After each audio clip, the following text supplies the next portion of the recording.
Hello everyone, this is Lauren Troyer. Thank you for joining me today. I want to talk about 5 ideas, things to do when your creativity goes missing. And the first thing I want to address is your energy levels, because it's hard to be creative when you're tired. And I have 3 different ways here. And the first thing is stay away from processed foods that zap your energy levels. For example, foods made from white flour or that have added sugar, or if you're like me, there's a lot of junk food that you like that you know isn't good for you. So maybe we have to give that up.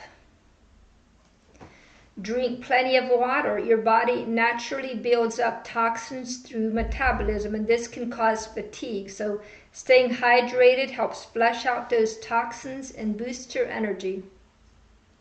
Then another thing that you could do is sip on some green tea. Now, green tea is not for everybody. Not everybody likes green tea, but if you like it, use it to your advantage because it's packed with natural compounds that boost your brain power and your mood. And unlike coffee, it sharpens focus and calms your mind without making you feel jittery. And I would imagine that since it's a healthy liquid, it would also be a way to flush out your system. Another way to be more creative is to limit your options.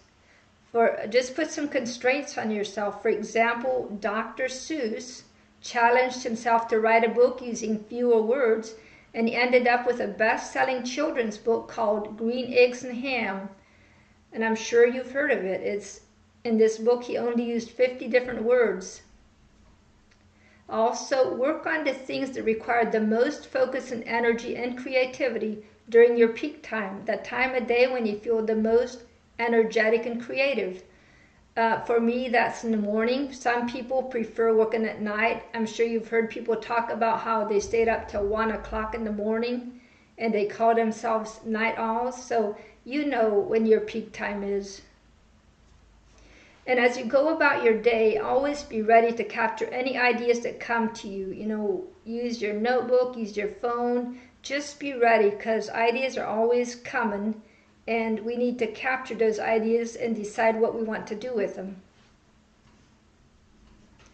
Another thing that you could do when you're feeling like you just don't have any creativity is just do something different. Go to a different restaurant, take a different route, visit a new museum. This breaks up your routine and introduces a fresh perspective. It makes your brain look at life differently. About me, you can find my blog at laurentroyer.com. You can find me on X. You can find me on Medium. And I want to thank you for watching this video. And I hope to see you around, and I will talk to you later. Bye.